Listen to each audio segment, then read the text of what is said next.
Bonjour les amis, Marc Maillot encore avec vous avec une deuxième méditation sur le sujet de la prière et nous allons commencer aujourd'hui par lire un texte chez le prophète Isaïe au chapitre 6, un texte très connu. L'année de la mort du roi Osias, je vis le Seigneur siégeant sur un trône très élevé. Les pans de son vêtement remplissaient le temple, des séraphins se tenaient au-dessus de lui, chacun avait 6 ailes. 2 ailes pour se couvrir le visage, 2 autres pour se voiler le corps et 2 derniers pour voler. S'adressant l'un à l'autre, ils proclamaient Saint, Saint, Saint est le Seigneur des armées célestes. Toute la terre est pleine de sa gloire. Les montants de la porte du temple se mirent à trembler au son de sa voix, tandis que le sanctuaire se remplit de fumée. Et je m'écriais, malheur à moi, je suis perdu, car j'ai les lèvres impures et j'habite au milieu d'un peuple aux lèvres impures. Et voici que mes yeux ont vu le Seigneur des armées célestes. J'arrête la lecture là. Dans une méditation précédente, nous avons dit qu'une condition préalable pour s'approcher de Dieu dans la prière était la reconnaissance de notre petitesse et notre indignité devant le Créateur infini et 3 fois saint de l'univers. Celui qui veut s'approcher de Dieu dans la prière doit d'abord reconnaître qu'il est pécheur et indigne d'accéder à la présence du Tout-Puissant. Il y a donc des conditions préalables pour prier. Il s'agit de s'humilier devant Dieu de 2 manières. D'abord, en reconnaissant que Dieu est le Créateur et nous, la petite créature. Et deuxièmement, reconnaître qu'il est saint et que nous ne le sommes pas.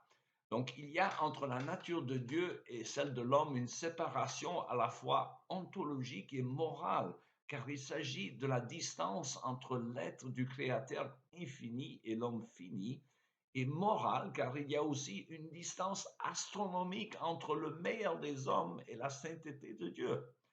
Alors cette réalité du gouffre qui sépare l'homme de Dieu se perd de nos jours sous l'influence d'une certaine pensée d'origine orientale, je pense, qui ferait croire un genre d'unité naturelle de l'esprit de l'homme avec une sorte de force cosmique impersonnelle. Mais ce n'est pas le Dieu de la Bible. Il y a une mystique très à la mode de nos jours dans l'Occident post-chrétien qui voudrait escamoter la réalité biblique du gouffre qui sépare l'homme de la sainteté de Dieu. On dit que Dieu réside dans le cœur de tous les hommes, sans exception, soulignant son immanence au détriment de l'enseignement biblique qui nous parle aussi de sa transcendance, le fait qu'il soit tout autre. Alors c'est vrai que l'homme créé à l'image de Dieu et l'Esprit Saint demeure dans le cœur de tous les chrétiens, mais il ne faut pas oublier sa majesté suprême. Dieu n'est pas notre pote, il est le Seigneur et sa présence doit nous inspirer une crainte révérentielle et saine. Et d'ailleurs, quiconque n'ait jamais lu la Bible est obligé de constater que les hommes ont toujours une grande réaction de crainte lorsqu'ils sont confrontés par la présence de Dieu à travers des expériences que l'on appelle des théophanies ou des manifestations de Dieu.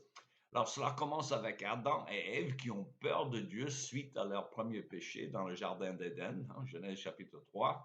Il y a aussi la grande crainte de Moïse lorsqu'il rencontre Dieu dans le buisson ardent, Exode chapitre 3. Il y a aussi la sainte terreur du peuple d'Israël lorsque Dieu se manifeste sur la montagne dans le livre de l'Exode. Le texte de l'Exode chapitre 19 dit, et je le cite, il y eut des coups de tonnerre et des éclairs, une épaisse nuée couvrit la montagne, et l'on entendit un son de cordes très puissant.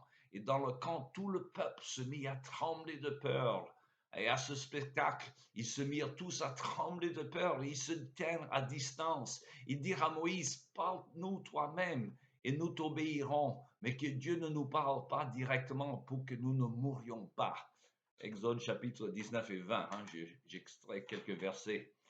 Il y a aussi l'exemple du prophète Isaïe cité au début de cette méditation et maintes autres exemples de l'Ancien Testament que je ne cite pas. Même ceux que nous considérons des grands hommes de Dieu, comme le prophète Isaïe, tremblent de peur dans la présence de Dieu, car même les meilleurs des êtres humains sont à des années-lumière de la sainteté de Dieu. D'où la grande humilité et sobriété associée avec la prière par laquelle nous aspirons nous approcher de Dieu. Mais ne pensez pas que cela se limite à l'Ancien Testament, hein, car les hommes et les femmes du Nouveau Testament ne sont pas différents. Et les messages du monde céleste, que cela soit de Dieu ou de l'un de ses émissaires, restent consternants. Et c'est pourquoi l'ange Gabriel a dû rassurer la jeune Vierge Marie, qui fut profondément troublée, nous dit le texte, par son apparition. Elle disait, n'ayez pas peur. De même, une grande frayeur saisit les bergers suite à l'apparition des anges annonçant la naissance du Christ. Et même les disciples de Jésus tremblaient de peur devant lui quand il calmait la tempête et lorsqu'il révélait ne serait-ce qu'une petite partie de sa gloire lors de la transfiguration. Et les disciples furent remplis de terreur et tombèrent le visage contre terre, selon Matthieu 17. Bref, Dieu est saint et nous ne le sommes pas. Et le péché de l'homme fait en sorte qu'il serait vaporisé par la sainteté de Dieu. Mais grâce au sacrifice du Seigneur Jésus, nous avons désormais libre accès auprès de Dieu. Seulement par la médiation de Jésus auprès de Dieu, nous pouvons accéder à sa présence. Et c'est la vérité la plus importante à l'égard de la prière. Nous pouvons donc prier Dieu avec confiance. Il nous écoute car nous nous présentons devant lui par le biais de notre avocat Jésus-Christ qui nous défend. Et plus que nous défendre, il a déjà payé la dette de notre culpabilité pour que nous puissions nous approcher du tribunal de la justice de Dieu. Il y a de quoi nous couper le souffle en pensant à cela. Mais tout cela n'est que les éléments préliminaires quant à la prière.